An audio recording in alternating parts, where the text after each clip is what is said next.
ಸೊರ್ಬ ಗಣಿ ಮತ್ತು ಭೂವಿಜ್ಞಾನ ಅಧಿಕಾರಿಯಾಗಿದ್ದಂತಹ ಪ್ರತಿಮಾ ಕೊಲೆ ಇಡೀ ರಾಜ್ಯವನ್ನೇ ಬೆಚ್ಚಿ ಬೀಳಿಸಿತ್ತು. ಈ ಕೊಲೆ ಪ್ರಕರಣಕ್ಕೆ ಸಂಬಂಧಪಟ್ಟಂತೆ ಈಗ ಪೊಲೀಸರು ಚಾರ್ಜ್ ಶೀಟ್ ಅನ್ನು ರೆಡಿ ಮಾಡಿದ್ದಾರೆ. ಅರ್ಥಾತ್ ದೋಷಾರೋಪ ಪಟ್ಟಿಯನ್ನು ರೆಡಿ ಮಾಡಿದ್ದಾರೆ. ಸರ್ಕಾರಿ ಅಧಿಕಾರಿಗಳಲ್ಲೂ ಕೂಡ ಈ ಕೊಲೆ ಪ್ರಕರಣ ಭಯವನ್ನು ಹುಟ್ಟಿಸಿತ್ತು.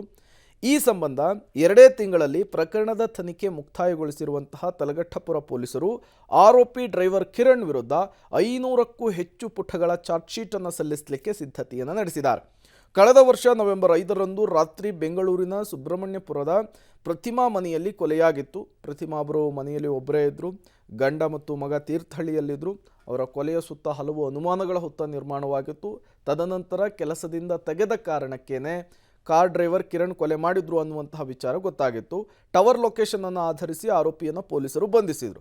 ಹಾಗಾದರೆ ಚಾರ್ಜ್ ಶೀಟ್ನಲ್ಲಿ ಏನಿದೆ, ದೋಷಾರೋಪ ಪಟ್ಟಿಯಲ್ಲಿ ಯಾವೆಲ್ಲ ಅಂಶಗಳನ್ನು ತಲಘಟ್ಟಪುರ ಪೊಲೀಸರು ಉಲ್ಲೇಖಿಸಿದ್ದಾರೆ ನೋಡ್ತಾ ಹೋಗೋಣ. ಸುಮಾರು 500ಕ್ಕೂ ಹೆಚ್ಚು ಪುಟಗಳ ಚಾರ್ಜ್ ಶೀಟನ್ನು ರೆಡಿ ಮಾಡಿದ್ದಾರೆ. ದೋಷಾರೋಪ ಪಟ್ಟಿಗಳನ್ನು ರೆಡಿ ಮಾಡಿರುವಂತಹದ್ದು. ಇದರಲ್ಲಿ ಹಲವು ಅಂಶಗಳನ್ನು ಉಲ್ಲೇಖಿಸಿದ್ದಾರೆ.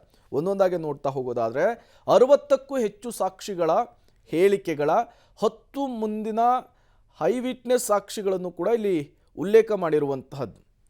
60ಕ್ಕೂ ಹೆಚ್ಚು ಸಾಕ್ಷಿಗಳ ಹೇಳಿಕೆ, 10 ಮಂದಿಯ ಐ ವಿಟ್ನೆಸ್ ಸಾಕ್ಷಿಗಳ ಉಲ್ಲೇಖವನ್ನು ಇಲ್ಲಿ ಮಾಡಲಾಗಿದೆ.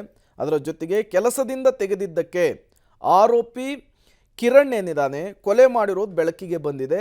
ಆ ವಿಚಾರವನ್ನು ಕೂಡ ಪೊಲೀಸರು ಚಾರ್ಜ್ ಶೀಟ್ನಲ್ಲಿ ಉಲ್ಲೇಖಿಸಿದ್ದಾರೆ.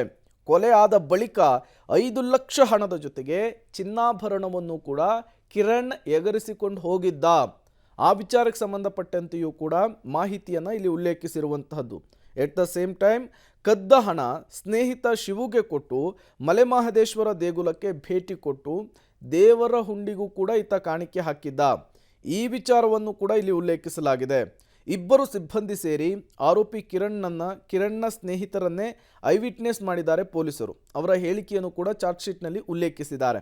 ಇನ್ನು ಟೆಕ್ನಿಕಲ್ ಎವಿಡೆನ್ಸ್ಗಳನ್ನು ಕಲೆ ಹಾಕಿದ್ದಾರೆ ಪೊಲೀಸರು. ಟೆಕ್ನಿಕಲ್ ಎವಿಡೆನ್ಸ್ ಮೀನ್ಸ್ ಅವರ ಈ ಲೊಕೇಶನ್ನನ್ನು ಆಧರಿಸೋದಾಗಿರಬಹುದು, ಅಥವಾ ಈ ಕಾಲಿಂಗ್ ಹಿಸ್ಟ್ರಿ ಆಗಿರಬಹುದು, ಕೊಲೆ ನಡೆಸಲಿಕ್ಕೂ ಮೊದಲು ಯಾವ ರೀತಿ ಪ್ಲಾನ್ ಮಾಡಿಕೊಂಡಿದ್ರು ಅನ್ನುವಂಥ ವಾಟ್ಸಪ್ ಚಾಟ್ ಆಗಿರಬಹುದು. ಇವೆಲ್ಲವೂ ಕೂಡ ಟೆಕ್ನಿಕಲ್ ಎವಿಡೆನ್ಸ್ಗಳಾಗುತ್ತೆ. ಇನ್ನು ಆರೋಪಿ ಪತ್ನಿಯ ಬಳಿ ಸರ್ಕಾರಿ ಕೆಲಸ ಅಂತ ಹೇಳಿದ್ದ ಸತ್ಯ ತಿಳಿದ ಪತ್ನಿ ಮನೆ ಬಿಟ್ಟು ಹೋಗಿದ್ಲು. ಕಿರಣ್ ಅವರ ಹೆಂಡತಿ ವಿಚಾರಕ್ಕೆ ಸಂಬಂಧಪಟ್ಟಂತೆ ಆ ವಿಚಾರವನ್ನು ಕೂಡ ಇಲ್ಲಿ ಉಲ್ಲೇಖಿಸಿದ್ದಾರೆ. ಇದರಿಂದ ಕೆಲಸ ಕೊಟ್ಟರೆ ಓಕೆ, ಇಲ್ಲದಿದ್ದರೆ ಕೊಲೆ ಮಾಡಿ ಹಣವನ್ನು ದೋಚುವಂತಹ ಪ್ಲಾನನ್ನು ಮಾಡಿದ್ದ ಕಿರಣ್. ಪ್ಲಾನ್ ಹೇಗೆ ಮಾಡಿಕೊಂಡಿದ್ನೋ ಅದೇ ರೀತಿ ಆತ ಎಕ್ಸಿಕ್ಯೂಟಿವ್ ಕೂಡ ಮಾಡಿದ್ದ. ಕೆಲಸದ ವಿಚಾರವನ್ನು ಬಿಟ್ಟು ಯಾವುದೇ ಕಾರಣದಿಂದ ಕೊಲೆ ಆಗಿಲ್ಲ ಅನ್ನೋದನ್ನು ಚಾರ್ಜ್ ಶೀಟ್ನಲ್ಲಿ ದೋಷಾರೋಪ ಪಟ್ಟಿಯಲ್ಲಿ ತಲಘಟ್ಟಪುರ ಪೊಲೀಸರು ಸ್ಪಷ್ಟವಾಗಿ ಉಲ್ಲೇಖಿಸಿದ್ದಾರೆ. ಅಲ್ಲಿಗೆ ಈ ಪ್ರತಿಮಾ ಕೊಲೆ ಪ್ರಕರಣ ಒಂದು ತಾರ್ಕಿಕ ಅಂತ್ಯ ಕಂಡಂತಾಗಿದೆ.